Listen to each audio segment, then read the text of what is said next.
everybody else is doing it. Have you ever said something like that? Everybody else is doing it. You asked your mom for something, and she said, well, I don't know. And you said, everybody else has one, or everybody else is doing it. Have you heard that before? Okay, as a reason to get something that you want.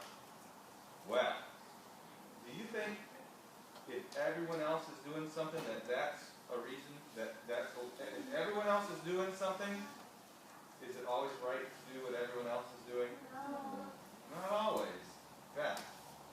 Seems like a lot of times it's not right to do what everyone else is doing.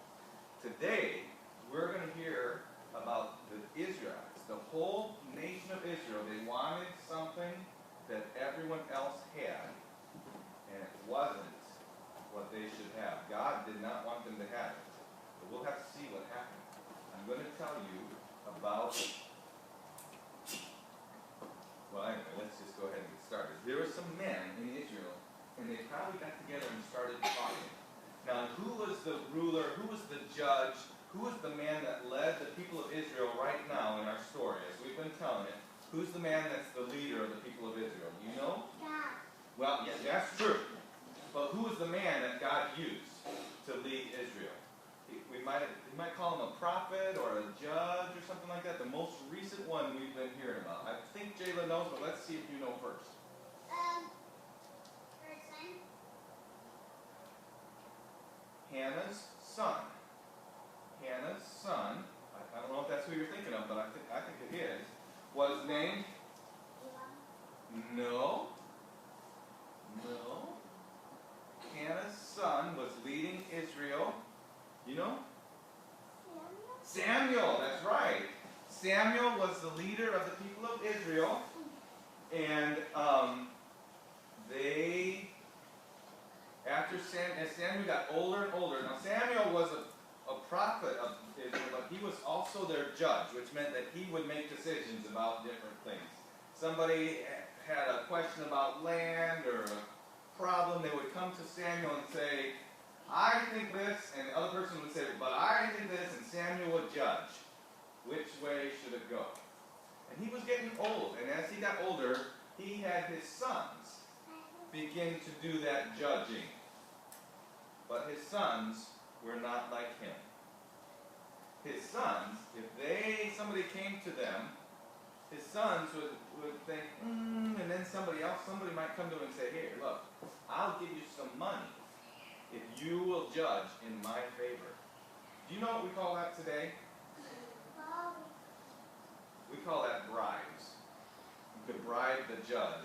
And so Samuel's sons would sit in judgment, and whoever would pay him more money would be the ones that would get the judgment. Is that right? No. It shouldn't matter who has more money. It should matter what's the right decision, right? Now Samuel was a good judge. He never did anything like that. But his sons, they did it. And the people of Israel, they got discouraged. And they thought, we don't want Samuel's sons to rule over us. And they got together. I'm sure some of the men got together and they thought, Samuel's sons are not good judges.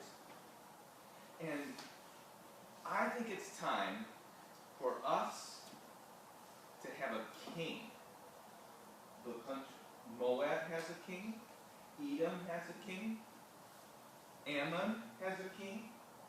Syria has a king. All the other countries around us, they have a king. And I think we should have a king like they have. And all the men thought, king?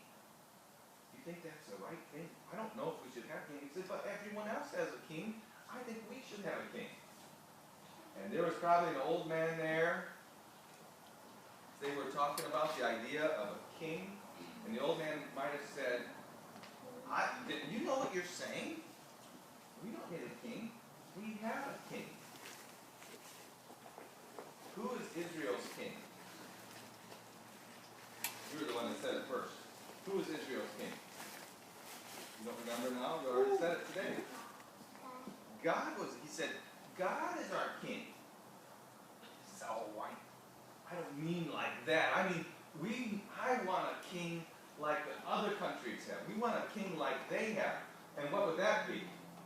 A man, right? Yeah. A man that they could put a crown on top of his head. And he could go out and fight he could go out and fight for them and do all those types of things. We want a king.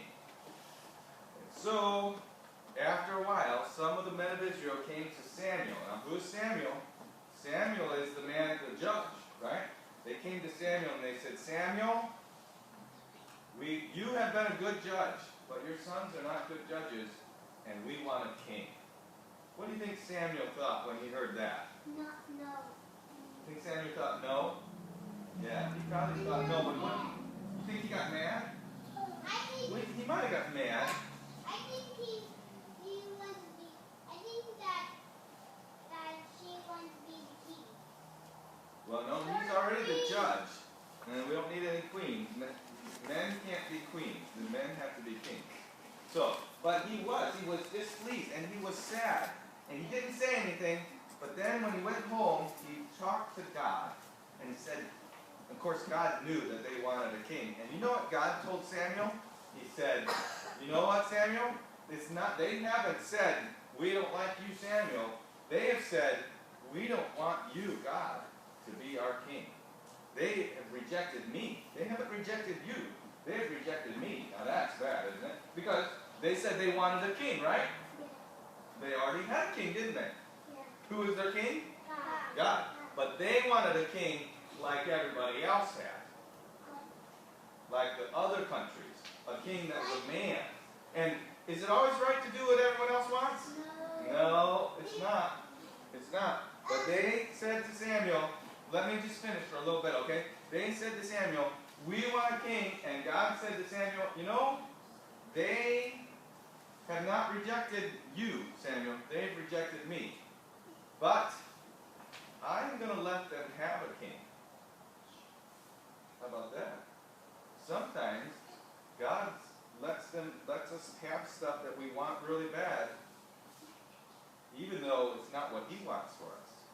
So, the next day, or a little bit later, I think it might have been the next day, God said to Samuel, look, tomorrow there's going to be a young man come, and he is going to be the one that I've chosen to be the king of Israel.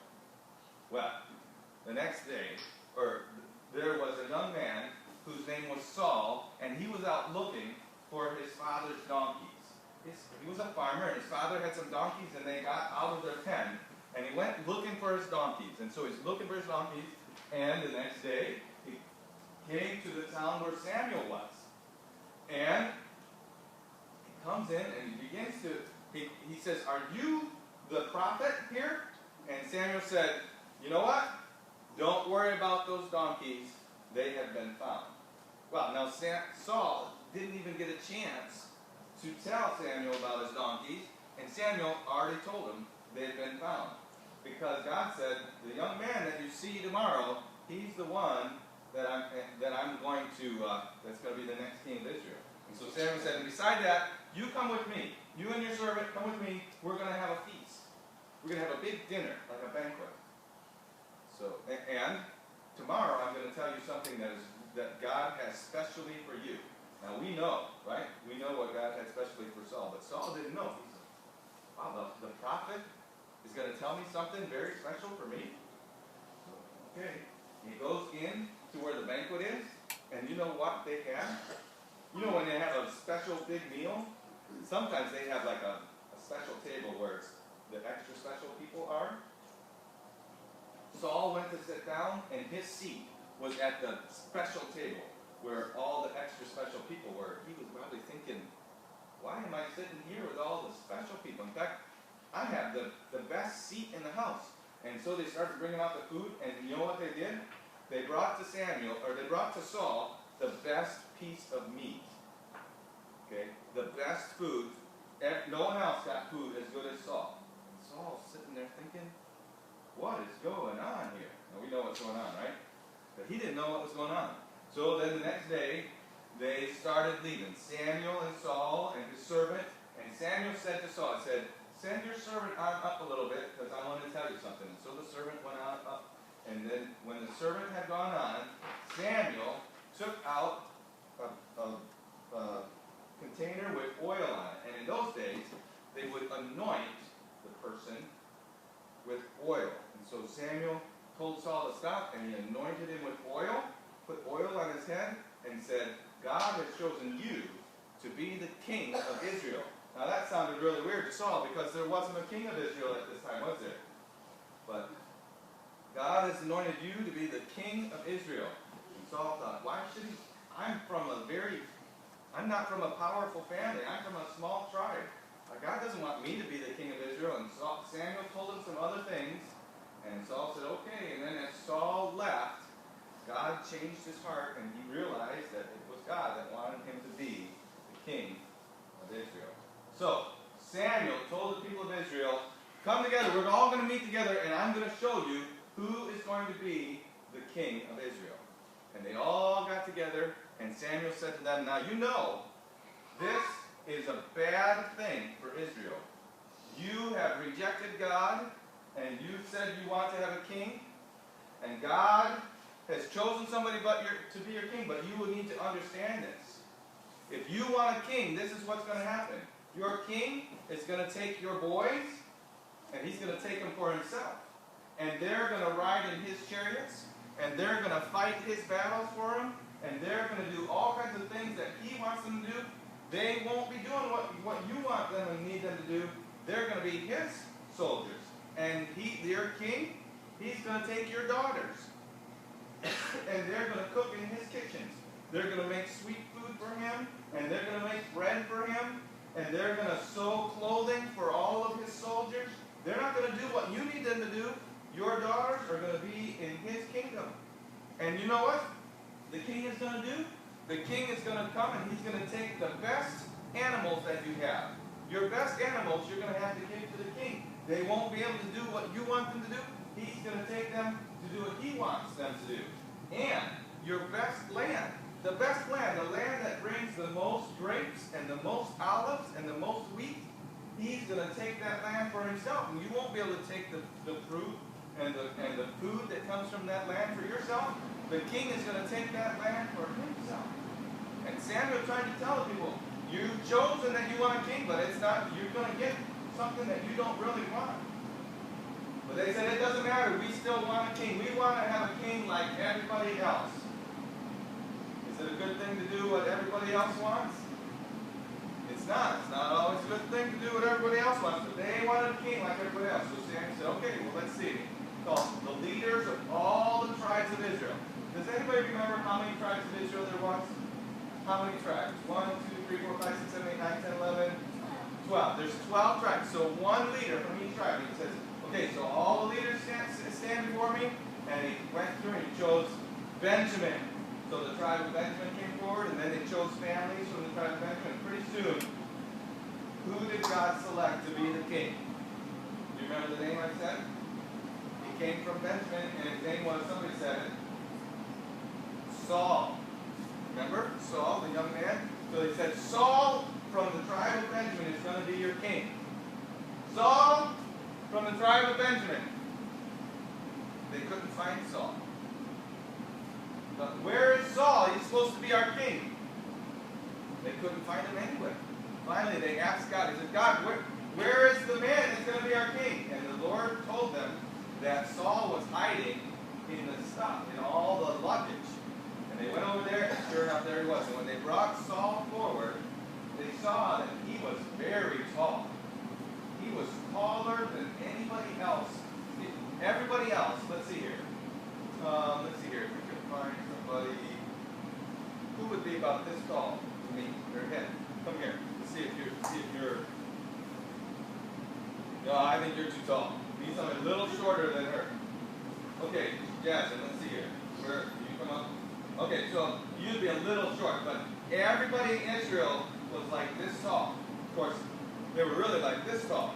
And Saul was head and shoulders taller, you can be seated, than everybody in the whole kingdom. And so the people looked at that big man, strong young man, and he was good looking, and they thought, he is going to be a good king for us.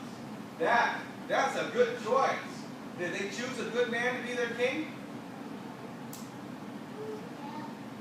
Kind of seems like it, but he was still a man, and did God want them to have a king? No. We're going to see. what happened there. God didn't want them to have a king, but he let them choose a king. They chose Saul. Good. Now, some man thought, Saul, they didn't like Saul.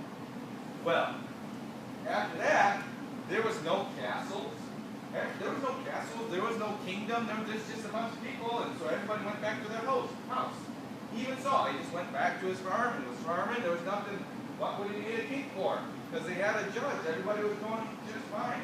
Well, one day, Saul came back from his field where he was farming, and the people in his town were very, very distraught. They were very upset.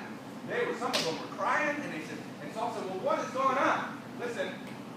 He said, what is going on? Well, they said, Saul, listen up. The Ammonites, our evil, terrible enemies, have come to one of our towns down the way, and the town didn't want to fight against them. They said, look, we don't want to fight. Just tell us what you want us to do. And the king of the Ammonites said, okay, fine, I won't kill anybody. All I want is every single man to come out here, and I'm going to gouge his right eye out. And that will be how you'll be my servant. So every man would have to have his eye, he'd be blind, his right eye gouged out. So all he can do is see out his left eye. You know, I can't see out my right eye either because I poked myself in the eye. Okay, so you can't see out your right eye. And Saul said, that's terrible. We need to go fight and defend them. Because if they didn't have the right eye, they wouldn't be able to fight. Because back in those days, they would put a shield on their left arm, and they'd put that shield up, and that would cover one side. And they'd look out behind the shield with their right eye. Does that make sense? Yeah. But if they don't have a right eye, they wouldn't be able to see the fight, would they? Because they put the shield up, and so the shield is covering their left eye, and they can't see out their right eye. They would be very bad soldiers. They would never be able to defend themselves. So, Saul said, we need to fight them. But he didn't have an army, did he? Not yet. This is what he did. He chopped up some oxen, and he sent messengers through the whole land of Israel, and they would go to the different towns very fast. He went, and he said, Saul is going to fight the Ammonites, and anybody who doesn't send soldiers to help him fight, their oxen are going to be cut up like these oxen. Yeah. They're all cut up. And the people of Israel said, Saul's going to fight the Ammonites. Let's send some soldiers to help them. 330,000 men went and fought with Saul. And Saul got them all together, and they sent a message to the town and said, you just wait, because Saul's on his way.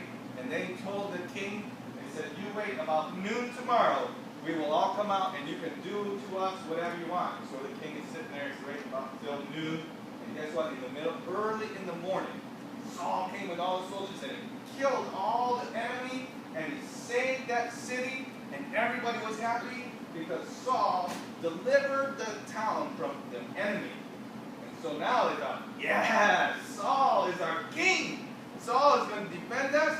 Let's make Saul our king, because now that he can go and fight all of our battles for us and protect us from all of our enemies. And they got Samuel said, let's go up to Gilgal and let's make Saul king again.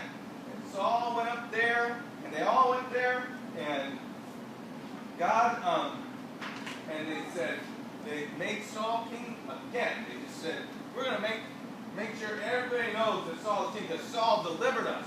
And some of the men said, oh yeah, and who were those people that said we didn't want to follow Saul? We're going to kill them. Saul said, no, we don't kill all the people. God gave us a victory today. We're not going to kill our friends. And so they went up there, and Samuel began to tell the people one more time. He said, Saul is the man that God has chosen for you to be your king. You need to remember, even though you want to have a king like everybody else, the king of Israel can't be like everybody else. He has to be a man for Israel. He cannot get lots and lots of silver and gold to himself. He has to obey the law of the Lord. In fact, he has to have his own copy of God's word that he's written out. And people said, well, that sounds good. And he said, one last thing. I want you to know, even though God has let you have this king, that it is something that God is not happy with. Right now, he said, it's the time that we harvest wheat, and it never rains at this time. But to show you that you're making a big mistake, I'm going to pray, and God is going to send rain. And so he prayed, and what do you think happened? It rained, and it thundered. It was loud, and it was scary, and the people said, oh, pray to God that he doesn't kill us. And he said, he won't kill you, but you need to remember and make sure that you always serve the Lord. In fact, right then is when he said to the people the words of our verse. He said, there's a word right before this, right? Only fear the Lord and serve him in truth with all your heart. He says, okay, you're going your own way, but God will deliver you. He will still be your God as long as you do what? Fear the Lord and serve him in truth with all your heart. He says, remember, there's more after that. It says, for consider what great things he has done for you. And Samuel said, remember all the things God has done for you? He brought us out of the land of Egypt. He killed all the kings that were here in this land. And now you want a king? And it's not the right thing, but God will still deliver you as long as you what? Fear the Lord and serve him in truth with all your heart. Now, do you think that's a good instructions? It is. How many of us could do that? Could we fear the Lord and serve him in truth with all of our heart? Can you do that? Can you fear the Lord and serve him in truth with all your heart? How can we do that? How can you do that? Can you fear the Lord and serve him in truth with all your heart at school? Yes. Yes. Can you fear the Lord and serve him in truth with all your heart when you go to church? Yes. Yes. Can you fear the Lord and serve him in truth with all your heart when you're at home? Yes. Yes. God tells us that we ought to obey our parents, that we ought to attend church, that we ought to trust in Jesus in our heart, and we can do that. And we ought to do that. You know how to think of, it would be good if you could actually think of something that you can do that would show that you're fearing God and serving him. Okay? Is God, can you see God at your house? No. No, but can he see you? Yes. Can he see if you are fearing him and serving him? Yes, he can. And we should remember that. We shouldn't just do what everyone else is doing. Right? We shouldn't just do, everybody else is doing it, doesn't matter. What matters is if we're serving the Lord in truth, in our heart, or with all of our heart.